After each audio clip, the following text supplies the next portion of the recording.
60 సంవత్సరాల పోరాటం, వందలాది మంది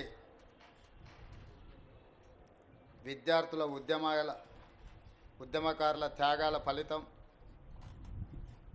తెలంగాణ రాష్ట్ర ఏర్పాటు. తెలంగాణ రాష్ట్ర ఏర్పడిన తర్వాత గత 10 సంవత్సరాలలో నూతనంగా ఏర్పడ్డ తెలంగాణ రాష్ట్రం సమాజంలో వచ్చిన మార్పు, ప్రజలు అమాయకుల యొక్క బలహీనతను సొమ్ము చేసుకోవాలనే దురాశపరుల నేపథ్యంలో ఈరోజు ఈ కార్యక్రమం ఇక్కడ ఇంటిగ్రేటెడ్ కమాండ్ కంట్రోల్ సెంటర్లో తెలంగాణ రాష్ట్ర డీజీపీ రవి గుప్తా గారు,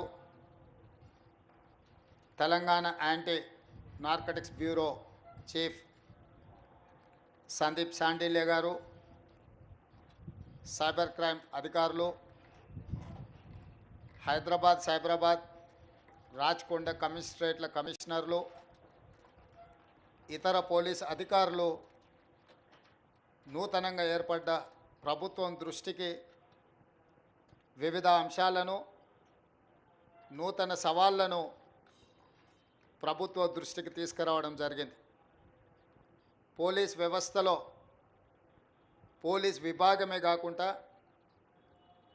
CBCID, vigilance and enforcement, anti corruption bureau, grey hands, octopus, ఇలా వివిధ రకాల, హైదరాబాద్కు వస్తే టాస్క్ ఫోర్స్, సైబరాబాద్ అండ్ రాచకొండకు వచ్చినప్పుడు ఎస్ఓటి, ఇలాంటి వివిధ పోలీసులలో, పోలీస్ డిపార్ట్మెంట్లో వివిధ విభాగాలను ఏర్పాటు చేసి సమస్యలను ఎదుర్కోవడానికి, సమర్థవంతమైన నేరాలను నిర్మూలించే వ్యవస్థను మన పోలీస్ వ్యవస్థ ఏర్పాటు చేసుకోవడం జరిగింది. ఇప్పుడు ప్రపంచం ఆధునిక యుగం వైపు పరిగెడుతుంది. ఈ ఆధునిక యుగం వైపు పరిగెత్తే సందర్భంలో నేరగాళ్ళ యొక్క ఆలోచన, ప్రపంచంలో వచ్చిన సాంకేతిక పరిజ్ఞానాన్ని ఏ విధంగా అయితే అభివృద్ధి కోసం సాంకేతిక పరిజ్ఞానాన్ని మనం ఉపయోగించుకుంటున్నామో, సాంకేతిక నిపుణులు ఉపయోగించుకుంటున్నామో, నేరగాళ్ళు కూడా ప్యారలల్గా సేమ్ వ్యవస్థల్ని ఆర్థిక నేరాల కోసము, ఇతర నేరాల కోసం వినియోగించుకుంటున్నారు. ఈ నేరాలను దృష్టిలో పెట్టుకొని ఈ నేరాలను నియంత్రించాలని ఆలోచనతోటి అధికారులలో నైపుణ్యాన్ని పెంచడమే కాకుండా ఆత్మస్థైర్యాన్ని నింపడం మా ప్రభుత్వం యొక్క బాధ్యత.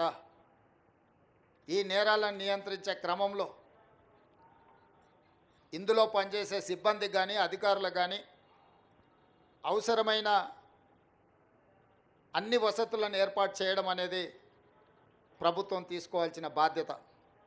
అందుకే ఈరోజు సైబర్ క్రైమ్స్కి కావాల్సిన వాహనాలే కాకుండా ఇతర ఏర్పాట్లు, అధికారుల కేటాయింపు, అదేవిధంగా తెలంగాణ యాంటీ నార్కటిక్స్ బ్యూరోకి సంబంధించిన అధికారుల నియామకం, అవసరమైన అన్ని వసతులను ఏర్పాటు చేయడం బాధ్యతగా గుర్తించి మా ప్రభుత్వం ఈరోజు నిధులు విడుదల చేయడమే కాకుండా సిబ్బందిని కూడా మంజూరు చేసినాము. ఈరోజు ప్రపంచం ఎదుర్కొంటున్న biggest crime is cyber crime. Cyber క్రైమ్లో ఇంతకుముందే మా అధికారులు చెప్తున్నారు, అమాయకులు, చదువు లేని వాళ్ళు, సాంకేతిక పరిజ్ఞానం లేని వాళ్ళు బలి కావడం లేదు. బాగా చదువుకున్న వాళ్ళు, సాంకేతిక పరిజ్ఞానం ఉన్నవాళ్ళు, ఆర్థికంగా ఎదురైన వాళ్ళు అమాయకత్వంతోనో దురాశతోనో వాళ్ళు ఉచ్చులో పడుతున్నారు. వాళ్ళని కాపాడడానికి 1930 ఒక కాల్ సెంటర్ను పెట్టి అక్కడికి వచ్చే ఫిర్యాదుదారుల వివరాలను కూడా ఎవరికి వివరించకుండా దానికి సంబంధించిన నేరాలను పరిష్కరించడంలో మా సైబర్ క్రైమ్ సిబ్బంది ఈ మధ్యకాలంలో దాదాపుగా రికవరీ చేసిన సొమ్ము 31 కోట్ల రూపాయలు బాధితులకు తిరిగి అప్పచెప్పడం జరిగింది. మనస్ఫూర్తిగా మా సైబర్ క్రైమ్ డిపార్ట్మెంట్ని నేను అభినందిస్తున్నా. ఇంకా సమర్థవంతంగా మీరు మీ విధులు నిర్వహించాలి. ఎవరైతే నేరాలకు పాల్పడుతున్నారో ఎంతటి వారైనా ఏ రకమైన క్రైమ్ అయినా వదలడానికి వీల్లేదు. గతంలో ఐపీసీ సెక్షన్స్ ప్రకారం రేప్ అండ్ మర్డర్ని సీరియస్ క్రైమ్ కింద చూసేవాళ్ళం మనం. ఆ నేరాలకు ఎక్కువ శిక్షలు ఉండేటివి. ఐపీసీలో చాలా వరకు వాటికి సంబంధించిన వివరాలను పొందుపరిచింది. ఇప్పుడు గవర్నమెంట్ ఆఫ్ ఇండియా ఐపీసీ సెక్షన్స్ను కానీ ఐపీసీని కానీ సమూలమైన మార్పులు తీసుకొచ్చింది. ఇప్పుడు కొత్త సవాళ్ళను ఎదుర్కోబోతున్నాం. భారత ప్రభుత్వం తీసుకొచ్చిన మార్పులను, చట్టాలను, నిబంధనలు వాటన్నిటిని కూడా మన అధికారులకు వివరించడమే కాకుండా ఇందులో కూడా శిక్షణ ఇవ్వాల్సిన అవసరం ఉంది.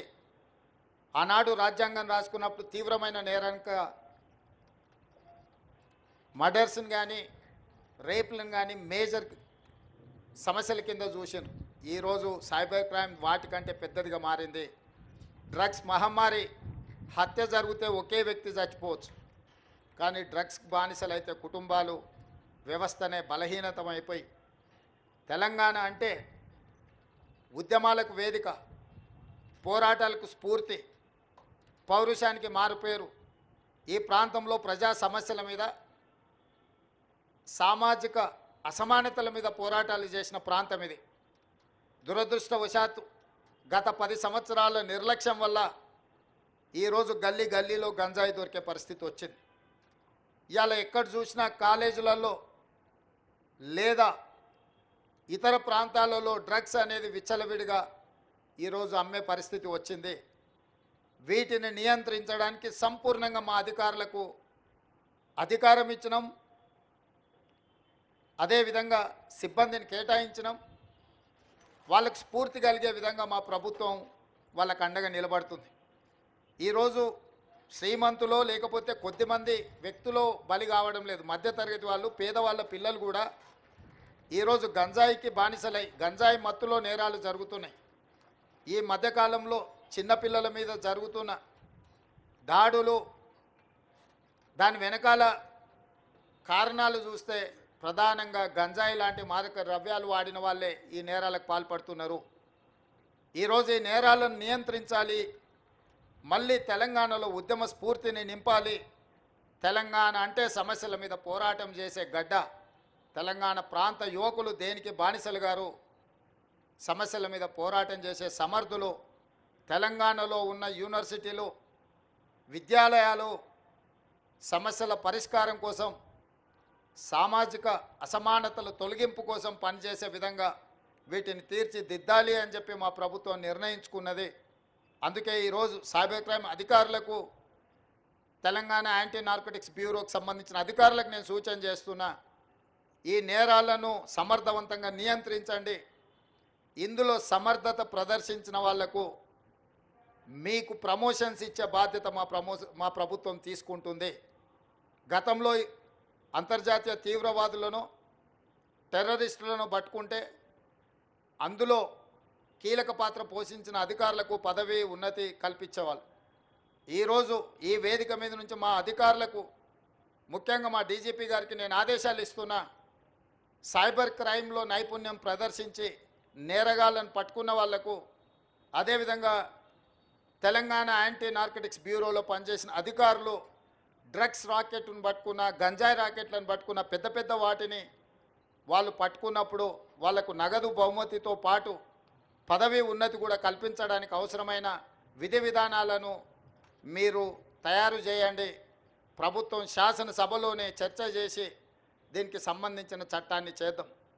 ఈరోజు మనం ఎదుర్కొంటున్న అత్యంత తీవ్రమైన సమస్య, మన సమాజాన్ని పట్టి పీడిస్తున్న సమస్య డ్రగ్స్, సైబర్ క్రైమ్. ఈ రెండింటి పట్ల ఈ నేరాలను నియంత్రించడానికి తెలంగాణ రాష్ట్ర ప్రభుత్వం నిరంతరం పనిచేస్తుంది. వీటిని నియంత్రించే క్రమంలో ఏ అధికారులైతే సమర్థవంతంగా పనిచేస్తారో ఆ అధికారులను ప్రోత్సహించి వెన్నుదట్టే బాధ్యత మా ప్రభుత్వం తీసుకుంటుంది. సమర్థవంతమైన అధికారులకు పదవి ఉన్నతి ఇచ్చే బాధ్యత కూడా మా ప్రభుత్వం తీసుకుంటుంది. ఈ కార్యక్రమాన్ని ఏర్పాటు చేసిన మా అధికారులందరినీ, ఈ కార్యక్రమానికి హాజరైన మా మీడియా మిత్రులందరికీ కూడా మనస్ఫూర్తిగా అభినందనలు తెలియజేస్తున్నా. మా మీడియా మిత్రులకు ఒకటే విజ్ఞప్తి, రాజకీయ వివాదాల మీద మీరు పెడుతున్నంత దృష్టి మీ టీవీలలో మీ పేపర్లలో సమాజాన్ని పట్టి పీడిస్తున్న సమస్యల మీద పెట్టాల్సినంత ఫోకస్ పెట్టలేరేమో నాకు అనిపిస్తుంది. దయచేసి సైబర్ నేరగాళ్లను పట్టుకునే విషయంలో కానీ లేకపోతే డ్రగ్స్ మహమ్మారిని నియంత్రించే విషయంలో మా పోలీసులు చేపడుతున్న చర్యలకు మీ వైపు నుంచి కూడా సంపూర్ణంగా సహకారం ఉండాలి. మీరు ఈ తెలంగాణలో భాగస్వాములు, ఈ తెలంగాణ రాష్ట్ర సాధనలో మీడియా మిత్రులు అంతంత క్రియాశీలక పాత్ర పోషించారు. ఈరోజు మా అధికారులు చేపడుతున్న కార్యక్రమాలను మీరు పెద్ద ఎత్తున ప్రజలకు వివరించాలి. మొన్న మెగాస్టార్ చిరంజీవి గారు డ్రగ్స్ నియంత్రణలో తన వంతుగా ముందుకొచ్చి వారొక వీడియోని అద్భుతంగా తయారు చేసి మా డిపార్ట్మెంట్కి ఇచ్చిండ్రు. చిరంజీవి గారు లాంటి వాళ్ళు ముందుకొచ్చి తెలంగాణ ఈ దేశంలో ఉన్న యువత డ్రగ్స్ మహమ్మారిన పడితే జరగబోయే నష్టాన్ని వారే ముందుకొచ్చి ఒక అవేర్నెస్ ప్రోగ్రాంలో వారు భాగస్వాములు అయినందుకు, ఆ విజువల్స్ మా కోసం ఇచ్చినందుకు చిరంజీవి గారిని మనస్ఫూర్తిగా నేను అభినందిస్తున్నా.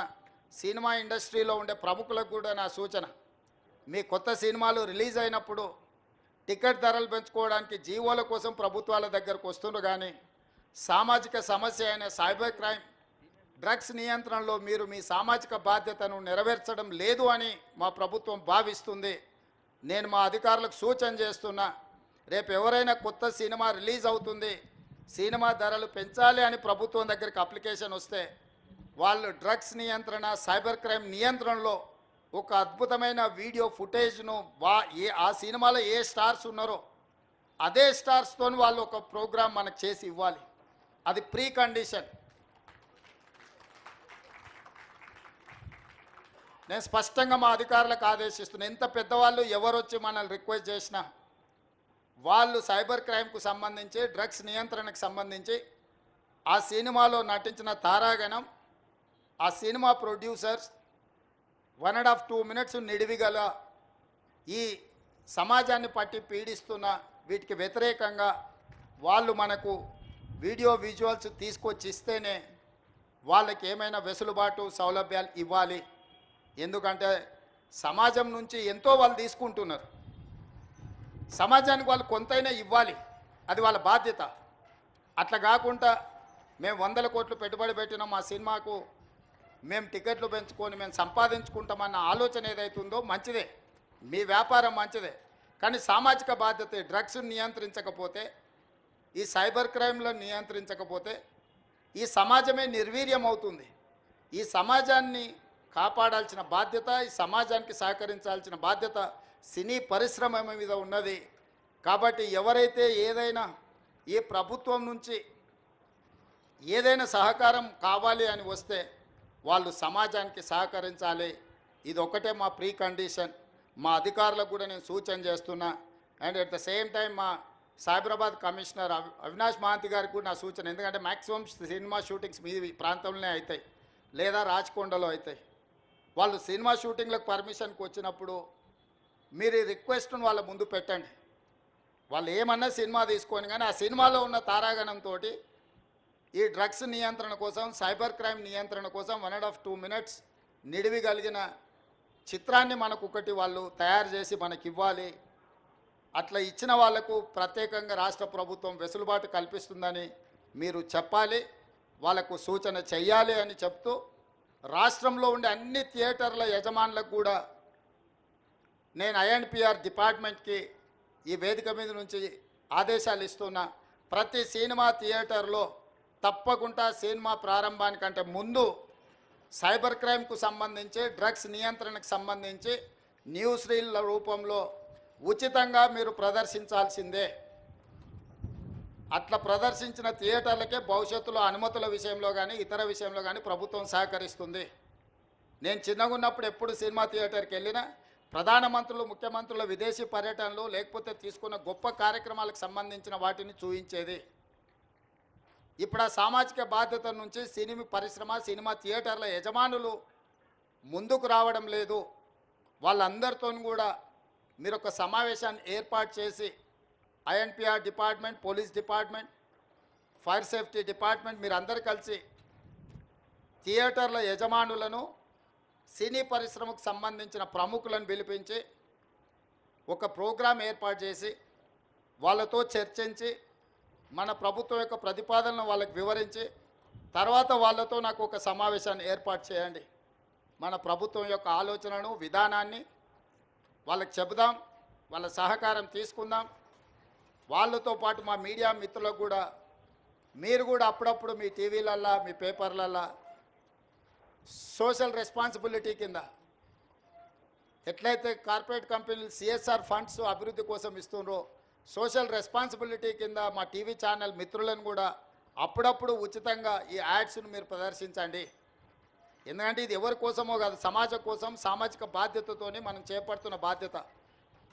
మన కోసమే కాదు, మన పిల్లలు, వాళ్ళ భవిష్యత్ తరాల కోసం మనం చేస్తున్న ఒక కార్యక్రమం. అందుకే మీడియా మిత్రులను కూడా నా విజ్ఞప్తి, మీ టీవీ ఛానళ్ళల్లో కూడా ఈ ప్రముఖ సినీ తారలు తయారు చేసి ఇచ్చే సెలబ్రిటీస్, స్పోర్ట్స్లో ఉన్న వాళ్ళు కూడా ఎవరెవరైతే పివి సింధు కావచ్చు, సానియా మిర్జా కావచ్చు, ఇట్లా చాలామంది క్రీడాకారులు, వాళ్ళందరి నుంచి కూడా ఇట్లాంటివి సపోర్ట్ తీసుకొని వాటిని టీవీలలో ఉచితంగా మీరు ప్రదర్శించాలని ప్రభుత్వం తరఫున విజ్ఞప్తి చేస్తున్నా. మీ అందరి సహకారం ఉండాలని. ఈ రాష్ట్రం సైబర్ క్రైమ్ కానీ, డ్రగ్స్ కానీ ఈ రాష్ట్రంలో కాలు పెట్టాలంటే భయపడాలి. వెన్నులో చలి జ్వరం రావాలి. తెలంగాణ రాష్ట్రంలో కాలు పెట్టాలి అని అంటే ఇక్కడ కాలు పెడితే తిరిగి మళ్ళీ పోలేము అనే భయం వాళ్ళలో ఉండాలి. భయం కల్పించాల్సిన బాధ్యత మా పోలీస్ అధికారులదే. మా వాళ్ళు ఫ్రెండ్లీ పోలీసింగ్ అని అంటుంటారు. నేను కూడా ఒప్పుకుంటా, ఫ్రెండ్లీ పోలీసింగ్ ఎవరికి? బాధితులతోని ఫ్రెండ్లీగా ఉండండి, నేరగాళ్ళతోని కాదు. ఫ్రెండ్లీ పోలీసింగ్ అనేది బాధితులు బాధతో పోలీస్ స్టేషన్కు ఫిర్యాదు చేసుకోవడానికి వచ్చినప్పుడు వాళ్లకు కొంత నమ్మకం కలిగించి వాళ్ళు ఏ సమస్య మీద వచ్చిందో కూర్చోబెట్టి మాట్లాడి, బాధితులతో మాత్రమే ఫ్రెండ్లీ పోలీసింగ్ ఉండాలి. ఫ్రెండ్లీ పోలీసింగ్ అనే నెపంతో నేరగాళ్ళతో కూడా మనం ఫ్రెండ్లీగా ఉండడం మొదలు పెడితే డిపార్ట్మెంట్ మీద ఉన్న నమ్మకం, విశ్వాసం సలగిల్లుతుంది.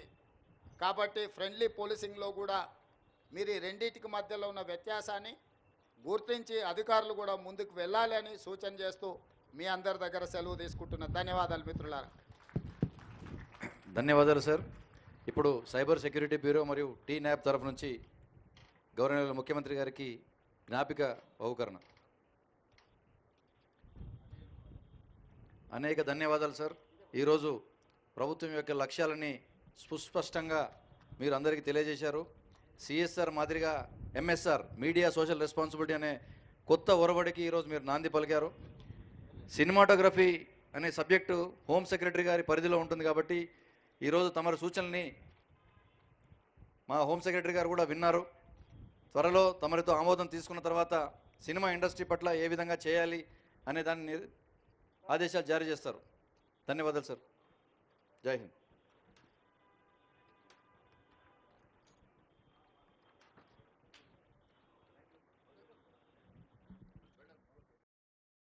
Like, share, subscribe.